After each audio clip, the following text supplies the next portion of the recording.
చుట్టూ పచ్చని పొలాలు, ఎటు చూసినా కనువిందు చేసే ప్రకృతి సోయగాలు. అందులోంచి జనించిన గుట్టపై వెలిసిన శ్రీ వెంకటేశ్వర స్వామి ఆలయం చూపర్లను ఎంతగానో ఆకట్టుకుంటోంది. ఆదిలాబాద్ జిల్లా తలమడుగు మండలం బరంపూర్ గ్రామ శివారు గుట్టపై వెలిసిన ఈ ఆలయం ఎంతో ప్రసిద్ధిగాంచింది. సుదూర ప్రాంతమైన తిరుపతికి వెళ్లలేని భక్తులంతా కూడా ఇక్కడికే వచ్చి మొక్కులు చెల్లించుకుంటారు. ఇంతటి విశిష్టత కలిగిన ఈ ఆలయంపై మన పీజెడ్ డిజిటల్ న్యూస్ ప్రత్యేక కథనం.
Welcome to pz digital news.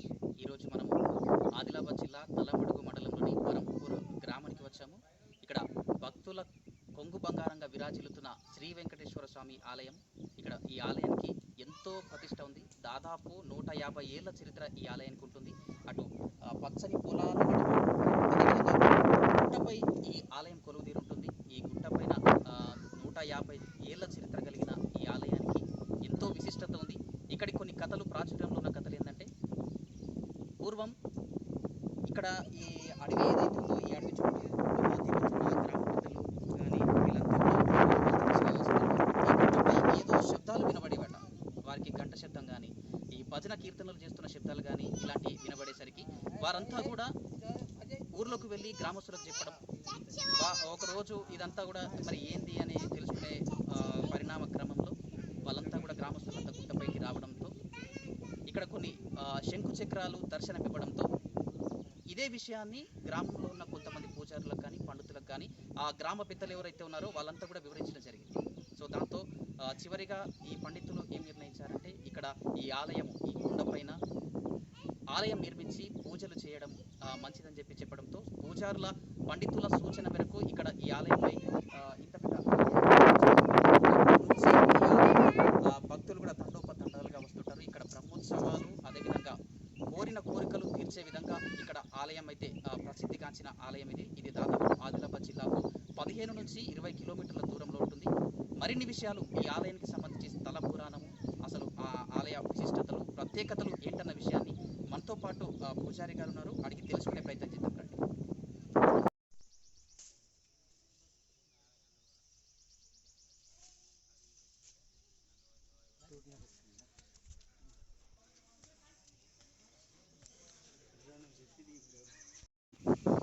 ఆలయ పూజారి గారు మనతో పాటు ఆలయం సంబంధించి విశిష్టతలు, ప్రత్యేకతలు ఏంటో అసలు తెలుసుకునే ప్రయత్నం చేద్దాం. సార్, స్వామి నమస్తే. ఈ ఆలయానికి సంబంధించి స్థల పురాణము, కళ్యాణార్థగాత్రాయ కామితాత్పదాయనే శ్రీమద్ వెంకట నివాసాయ శ్రీనివాసాయ మంగళం. భక్తులందరికీ కూడా శ్రీ వెంకటేశ్వరుని ఆశీస్సులు నిలవేయాలని కోరుతూ ఈరోజు శ్రీ లక్ష్మీ వెంకటేశ్వర స్వామి దేవాలయం బరంపూర్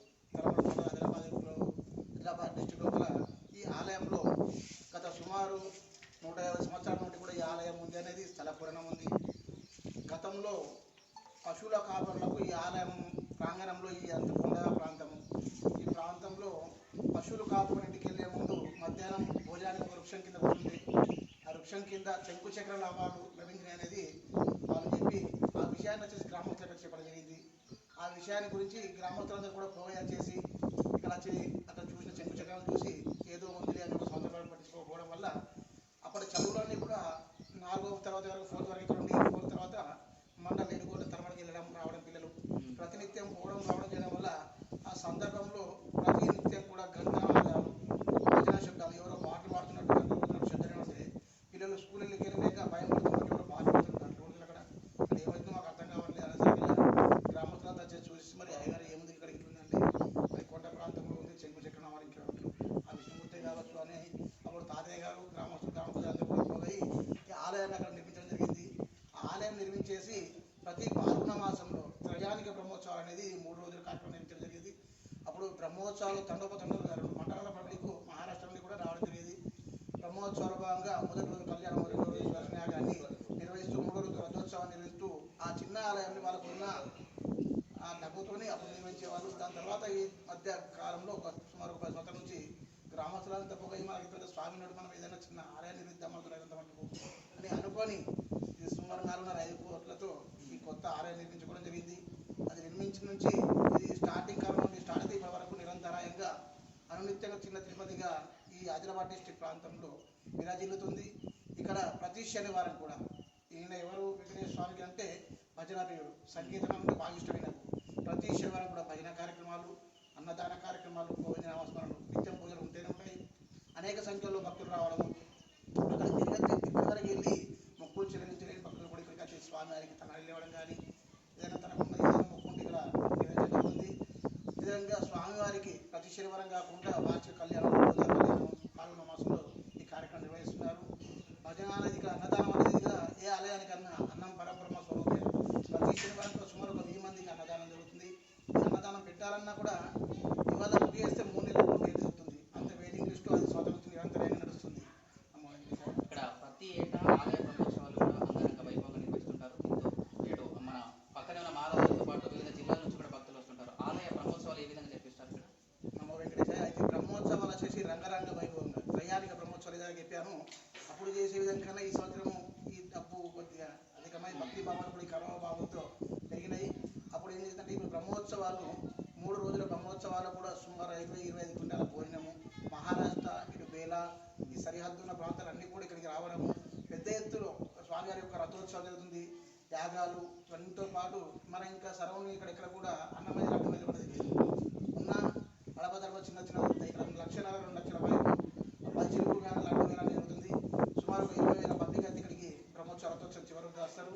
విధంగా ఆర్టీసీ వస్తే కూడా మన ఆలయ ప్రాంగణం వరకు వస్తుంది.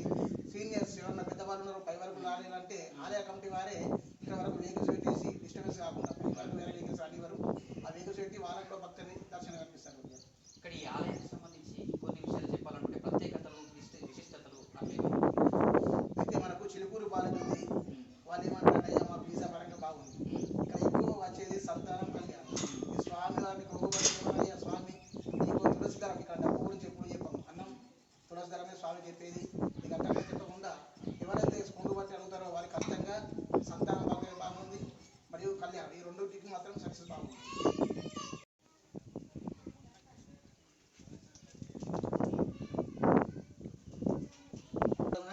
స్వయంభూ విగ్రహం ఇది. అప్పుడు వెలిసిన విగ్రహము.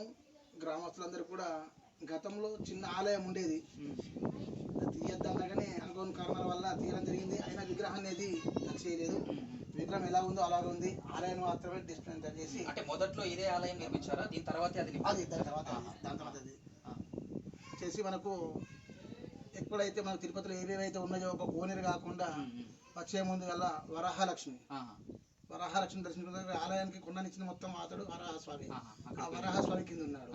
దాని తర్వాత వచ్చేసాక బకులాదేవి స్వామివారి తల్లి అమ్మవారు ఉంది, విఘ్నేశ్వరుడు ఉన్నారు. అది తిరిగి వచ్చే రూట్లో కుబేరలక్ష్మి, కుబేరుడు కూడా మనకు ఆయన కళ్యాణానికి అప్పించింది అనేది అమ్మవారు ఉంది కదా. కుబేరుడు ఉన్నాడు, స్వామివారు శ్రీదేవి భూదేవి స్వామివారు ఉన్నారు. ఇక్కడ గోదాదేవి కళ్యాణం కూడా చాలా వైభవం నిర్వహిస్తూ ఉంటారు కదా. ఇక్కడ ధనుర్మాసంలో మరి ఆదిలాబాద్ దిక్కులో తక్కువనే తెలిసేది ధనుర్మాసం గురించి. ఇది మహారాష్ట్ర కల్చర్ ఉంది కాబట్టి మన కార్తీక మాసము శ్రావణ మాసం ఒకటి గొప్పగా ఉంటుంది. కానీ ధనుర్మాసం అనేది బాగా పెద్దది. గోదా కళ్యాణం, పాశురాలు ఇవన్నీ కూడా బాగుంటాయి ఇక్కడ. ఈ ఈ ఆలయానికి మొత్తం ఇవన్నీ దేవేస్తుంటారు స్వామి. మిగతా ఇక్కడ ప్రత్యేకతలు ఒకసారి మాకు వివరించండి. మొట్టమొదట దర్శనం చేసుకునేది వరాహ స్వామి, వరాహలక్ష్మి. ఈ స్వామి వారి యొక్క కళ్యాణం ఆలయానికి కావాల్సినటువంటి ఎంతైతే ల్యాండ్ ఉందో ఈ కొండలు మొత్తం కూడా ఆయనకు అప్పుడు రాసిచ్చిందంట. అది ఏమన్నాడంటే ఆయన స్వామి ఇవన్నీ నీకు ఇచ్చిన నాకు వచ్చిన పుణ్యం ఏందయ్యా అంటే, ఎవరైతే భక్తులు వస్తూ ఆలయాన్ని దర్శిస్తారో మొట్టమొదట నిన్నే దర్శించాలయ్యా అని చెప్పేసరికల్లా అక్కడ నుండి వరహాలక్ష్మి ఇక్కడ కూర్చోబెట్టడం జరిగింది. ప్రతి భక్తుడు కూడా ఇక్కడ స్వామివారు దర్శించుకున్న తర్వాతే అక్కడ స్వామివారికి రావడం జరుగుతుంది. అంటే ఇది స్టార్టింగ్ ముఖద్వారంలో స్వామివారిని దర్శించుకున్న తర్వాత ఆలయానికి వెళ్ళాలి. ప్రధాన ఆలయాన్ని దర్శించుకుంటాము.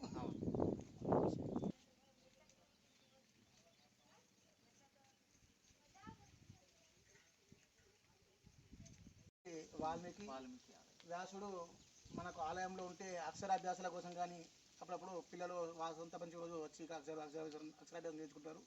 దీనికోసం అక్కడక్కడికి వెళ్ళకుండా మనకి ఏవైతే ఉన్నాయో అన్ని కూడా ఇక్కడనే నిర్మించడం జరిగింది. నెక్స్ట్ ఇది స్వామి శివ పంచాయతీ ఆలయం అనేది భక్తులందరూ కూడా అప్పుడప్పుడు శివాయ అభిషేకాలు కానీ చిన్న శాంతులతో బాధపడుతూ ఎక్కడికో వెళ్ళాల్సిన అవసరం లేకుండా హరిహర క్షేత్రం శివుడు విష్ణుమూర్తి అందరు కూడా ఇక్కడనే ఉన్నారు. ఏ శాంతిని అక్కడిక్కడికి వెళ్ళి వాళ్ళ కాళ్ళకు డబ్బులు ధర పెట్టేసే కన్నా ఇక్కడికి వచ్చి స్వయంగా తన చేతితోనే అభిషేకం చేసుకొని పూజ చేసే అవకాశం కలుగుతుంది అనేసి అక్కడ ఉంది. మరి అక్కడ వచ్చేసి ఈ ఆదిలాబాద్ డిస్ట్రిక్ట్ లో కూడా కాలభైరవుడు ఎక్కడ కూడా లేదు. ఈ స్వామి ఎక్కడ దొరకడు మనకి. ఇక్కడ కాలభైరవుడు ఇక్కడ మన ఒక్క దగ్గరనే ఉంది. కాలభైరవం కూడా శాంతి కోసం చేసుకోవచ్చు. ఇక్కడ వచ్చి ఇక్కడ చేసుకుంటారు కాలభైరవ శాంతి కోసం.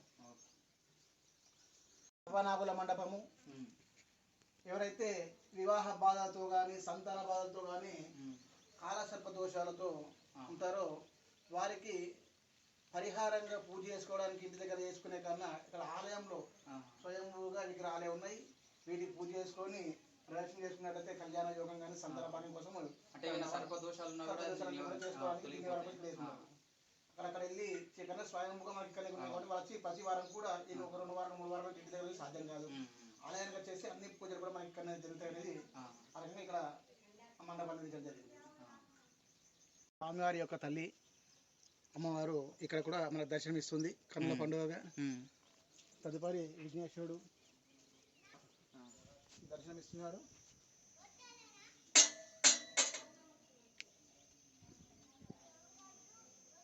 ఇక్కడికి వచ్చిన భక్తులందరూ కూడా ఇక్కడ ఉన్న ప్రకృతిని చూసి అరగంట కోసం పావు గంట కోసం వచ్చేసి సుమారు ఒక దినమంతా కూడా ఇక్కడ స్పెండ్ చేసి మనం ఆ ప్రకృతిని కూడా చూసే ఇదంతా కూడా ఇది ప్రకృతి అందాలు ఒక్కసారి చూడొచ్చు. ఇది వర్షాకాలం కాదు కాబట్టి ఇక్కడ, లేదంటే వర్షాకాలం మొత్తం కూడా ఇదంతా పచ్చని పొలాల నడుమ ఇది గుట్టపై వెలిసిన శ్రీ వెంకటేశ్వర స్వామి. అంటే ఇక్కడికి వచ్చిన భక్తులు ఆ స్వామివారిని దర్శించుకోవడంతో పాటు దాదాపు రోజంతా కూడా ఇక్కడనే సేద తీరుతూ ఉంటారు. ఇదంతా కూడా ప్రకృతికి నిలయంగా మారిన ప్రదేశంగా కూడా చెప్పొచ్చు మనము. ఇక్కడ కొన్ని ప్రీ వెడ్డింగ్ షూట్లు కానీ వివాహానికి ముందు జరిపే ఈ షూట్లు కూడా ఇక్కడనే నిర్వహిస్తూ ఉంటారు.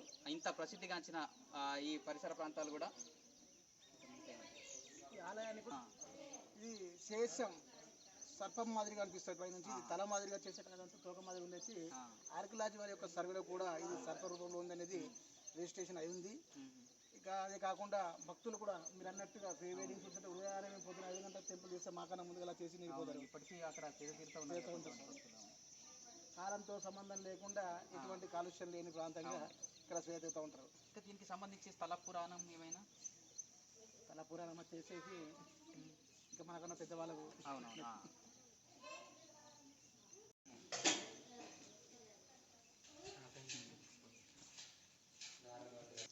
ఇక్కడ వచ్చేసి లక్ష్మీదేవి సన్నిధి.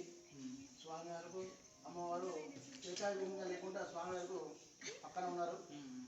ఏకంతం కాకుండా స్వామివారి ఏకంతంగా ఉంటారు. అమ్మవారి ఆలయాన్ని నిర్మించడం జరిగింది. ఇక్కడ ప్రతి శుక్రవారం కొన్ని ఆలయాలు నక్షత్రపరంగా చేస్తూ ఉంటారు. కానీ ఇక్కడ ప్రతి శుక్రవారం కూడా స్వామివారికి అమ్మవారికి ఆలయాలు అనేది కూడా అభిషేకం ఉంటుంది. ఈరోజు శుక్రవారం కావడము, మీరు రావడము మహా ఆనందకరము. భక్తులు కూడా ఇక్కడ వచ్చేసి కళ్యాణాలు, అక్కడ తిరుపతి వరకు వెళ్ళిన భక్తులు కూడా ఇక్కడ వచ్చేసి తలనీళ్ళు ఇవ్వడము, మరియు ఇవాళ వేసుకుంటారు నామకరణం దాని కార్యక్రమాలు ఎన్నో కూడా ఇక్కడ నిర్వహిస్తూ ఉంటారు. అధిక సంఖ్యలో భక్తులు రావడము వారు కూడా ఎంతో సంతోషంతో స్వామి. ఆలయ కమిటీకి సంబంధించి భక్తులకు ఎటువంటి ఇబ్బందులు కలగకుండా ఏర్పాటు ఏ విధంగా చేస్తారు? ఇక్కడ భోజన వస్తువులు కానీ దీనికి వాటర్ ఫెసిలిటీ కానీ ఉండడానికి ఇప్పుడు ఇదంతా సహకారం ఎవరి నుంచి అంటే గ్రామస్తులు పరిసర గ్రామస్తులు ఉన్నారు, రైతుల సహాయ సహకారంతో ఎవరికి కరెంటు లేకుండా ప్రతి ఒక్క చిన్న సన్నకాని ప్రతి ఒక్క రైతు కూడా ఇక్కడ ఆలయానికి సహకరిస్తున్నారు. అయితే ఆలయం నిర్మించే ముందు గ్రామస్తులు తనకున్న డబ్బుతో ఎంతవరకు అయితే చేయగలుగుతాము, ఎంతవరకు డబ్బు వస్తుంది, మరి ఎంతవరకు నిర్మిద్దాం అనుకున్న సందర్భంలో ఆలయం అయిపోయిన తర్వాత ఒక మెట్టు నిర్మించాలంటే సుమారు 11 నుంచి 15 వేల వరకు ఖర్చు అవుతున్నా, ఇవాళ అద్దనకున్న రెట్టింపు మెట్లకు ఒక్కొక్క మెట్టు కాకుండా ఇప్పుడు 80 నుంచి 86 మెట్లు ఉన్నాయి. మొత్తం 86 మెట్లు ఉన్నాయి. ఇంకా మెట్లకు డబ్బులు వస్తూనే ఉన్నాయి. ఇప్పుడు ఈ ఆలయం దేవాదాయ శాఖ పరిధిలో లేదండి, అంతా రైతులే వారికి వచ్చిన పంటలో వారికి వచ్చిన పంటలో ఇంత శాతం భగవంతునికి తీసి భక్తులు ఇవ్వడం, భక్తులు ఈ ఆలయం నిర్మించుకోవడం జరిగింది. ఈ అన్నదాన ప్రతి శనివారం అన్నదాన కార్యక్రమానికి దాతలు ఎట్లా మరి? ప్రతి శనివారం ఇవాళ డేట్ బుక్ చేసుకుంటే 3 నెలల తర్వాత ఒక డేట్ ఇస్తారు, దాతలు మాత్రం సహకరిస్తారు. ఒకరు మాత్రం పెట్టుకోవడానికి ఆ డేట్ ఇవాళ ఇస్తే వాళ్ళు వెయిటింగ్ లిస్ట్ లో 3 నెలల వరకు ఉంటారు. వాళ్ళ తర్వాత ఒక వారం ముందు మీకు ఫోన్ ఇస్తారు, మీ డేట్ వచ్చేసిన వాళ్ళు ప్రిపేర్ అవుతూ ఉంటారు. ఉంది మనకు ధనుర్మాసంలో అమ్మవారి యొక్క గోదా కళ్యాణాన్ని ఇక్కడ రంగరంగ వైభవ సంక్రాంతి 14 రోజు నాడు నిర్వహించుకుందాము. ఇప్పుడు కూడా కన్నుల పండుగ పెద్ద ఎత్తున జనాలు కూడా రావడం జరుగుతుంది. తమిళనాడుగా ఆ రోజు కూడా అన్నదానంతో పాటు అమ్మవారి కళ్యాణాన్ని వీక్షించడం జరుగుతుంది.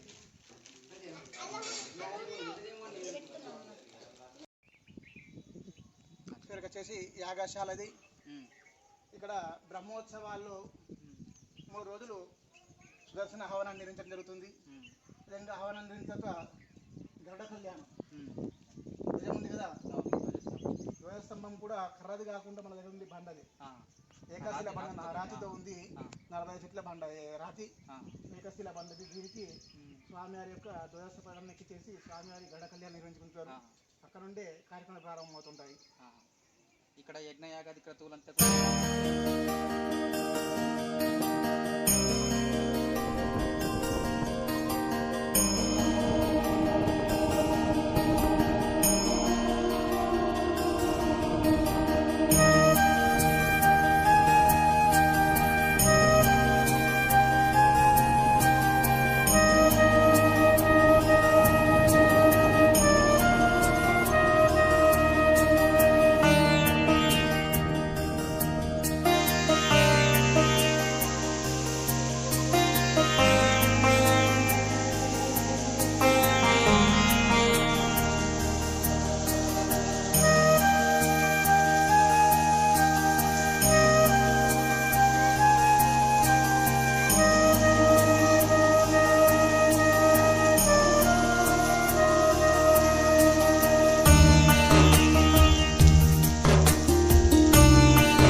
చూశారు కదా. ఇది ఆదిలాబాద్ జిల్లా తలమడుగు మండలంలోని వరంపూర్ గ్రామ శివార్లోని గుట్ట ప్రాంతంపై కొలువుదీరిన శ్రీ వెంకటేశ్వర స్వామి ఆలయానికి సంబంధించిన పూర్తి సమాచారం.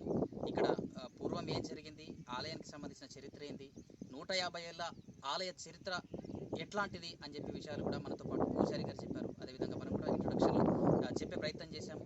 అదేవిధంగా ఇక్కడి పర్యాటక ప్రదేశం కూడా మనం ఒకసారి చూడొచ్చు. ఇదంతా కూడా గుట్ట ప్రాంతము.